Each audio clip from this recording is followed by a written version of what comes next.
Philadelphia 76ers hate their fans, and there's no organization in sports that likes to spit in the faces of their fans more than the Sixers. No organization in sports that loves to troll their fans more than the Sixers. They finally fell back down to earth, had their cute little run, and now we can be negative once again because this team is an absolute disgrace, blowing 26 points to the Boston Celtics in your own house.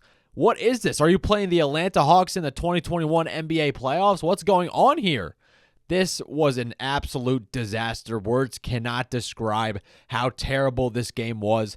And the crazy thing is that the Sixers were playing well for the first 3 quarters of the game. Then in the fourth quarter, they pooped their pants. There was poop dribbling down the pants of every single Sixers player as they were running up and down the court, as the Celtics were smoking them on every single possession. Did the Celtics just not take this game seriously until the fourth quarter? Probably, or the Sixers fell back down to earth. This loss sucks, but it's a big reality check for this team going forward. Welcome on into NZ for 3, where we love to suffer watching the Philadelphia 76ers play basketball. And if you do too, make sure to hit that like and subscribe button.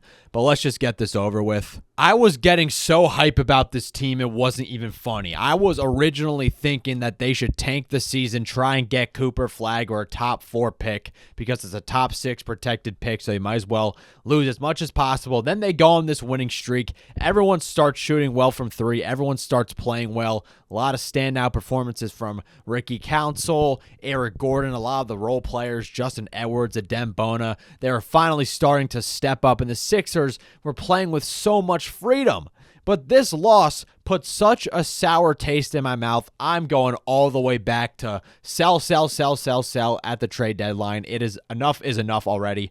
I can't take it anymore. Tyrese Maxey, if you're watching this video, bro, please listen to me. You need to get out of here. You need to request a trade right now. The Sixers do not deserve your talents. We probably should have traded you for Luka Doncic, but Daryl Morey has crawled into a cave and has been sleeping or ignoring the fans ever since he signed Paul George.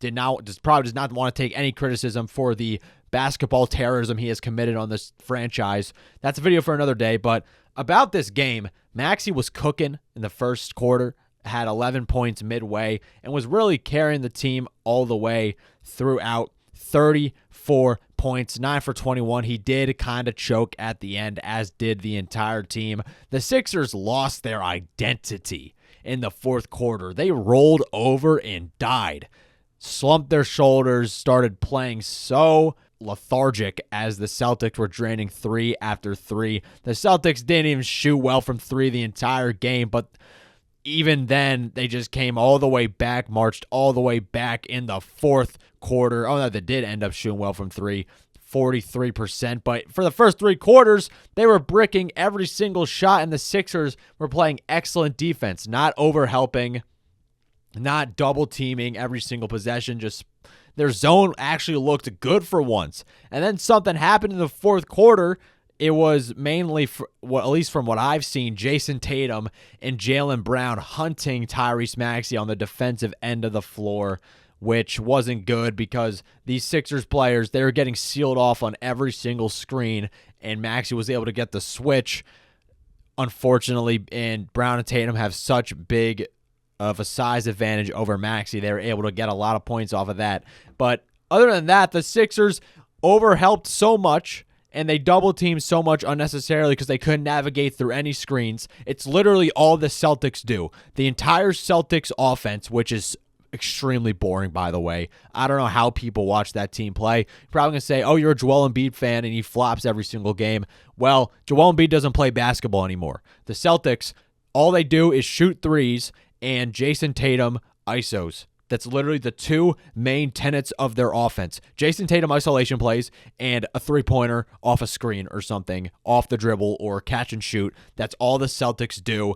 They were so predictable the entire night, but the Sixers started getting caught on all these screens, getting so lackadaisical, and ran out of gas on the offensive end themselves. The Sixers shot 27% from the field, crumbled at the worst possible moment. Kelly Oubre bricked a free throw And if he made it, the Sixers would have been down 2 instead of 3. And then the Celtics piled on even more momentum.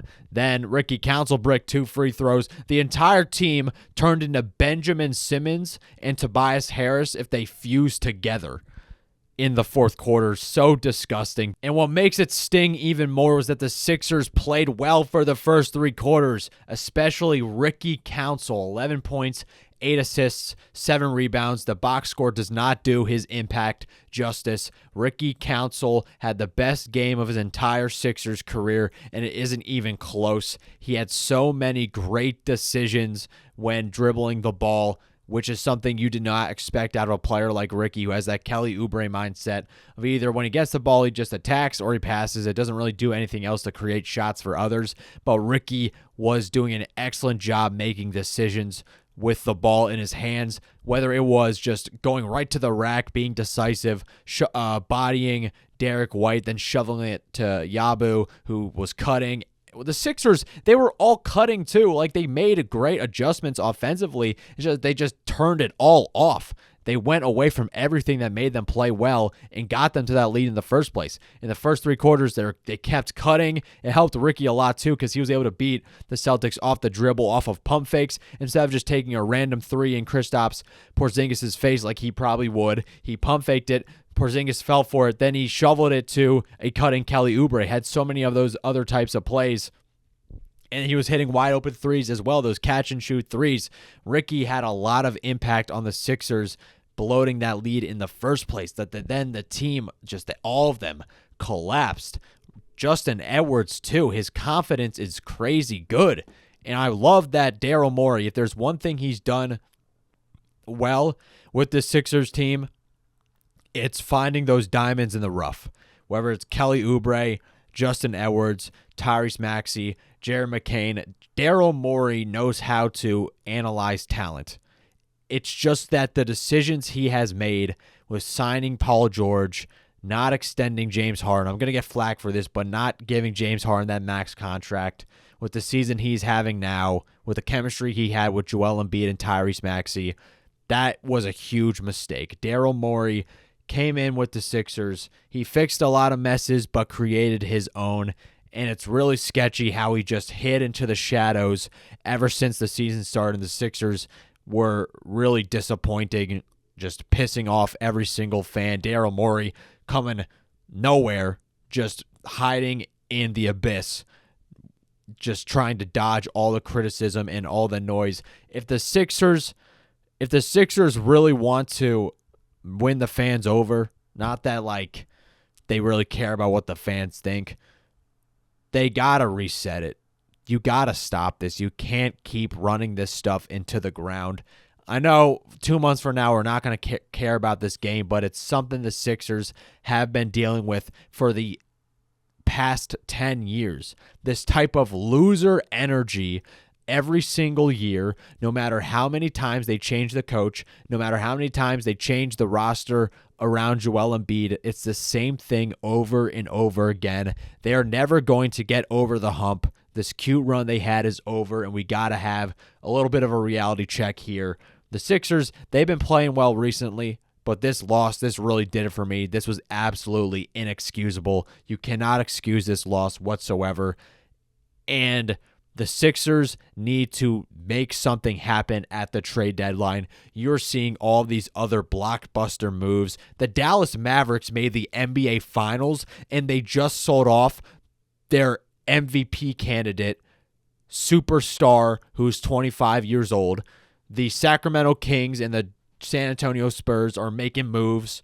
The Sixers, they got to do something. Those other teams are realizing where they're at as a franchise, and they're making something happen, whether it's understanding that they need to rebuild or start going in to win. The Sixers have guys on this team who are valuable and can be valuable to other teams, and they got to look towards the future, because I don't see how you're going to win with Joel Embiid and Paul George being this injury prone. Paul George sitting out with a pinky injury, making max contract money. Joel Embiid will never be healthy ever again. We just got to admit it. It sucks. Joel Embiid is one of the greatest players ever. I loved watching him play. There is no talent like Joel Embiid, but you got to call it wraps at some point. I am on the trade Embiid train. You can't trade him this year, but I'm sorry, Joel. We gotta find another place for you to win a championship. There's got to be some team that is desperate enough to trade for Joel Embiid and Paul George. You got to ride it out into the future with Tyrese Maxey, Jared McCain leading your young core, Justin Edwards and Adem Bona growing alongside them. Is that going to win the Sixers a championship? I don't know. Probably not, because it's the Sixers and they don't really know how to win. But it's at least a change, and a necessary change towards a new era, because there is no point in riding this out anymore. It is done. It is cooked, fried, just beat to death over and over again, what this franchise has done to the fans who have been so supportive and so dedicated to them for so many years now.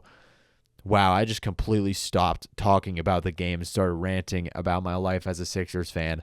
But I'm sure you feel the same exact way that how the Sixers have been treating the Joel Embiid era over these years, just signing so many old washed players. It's so tiring now, and you got to call quits. I'm sorry.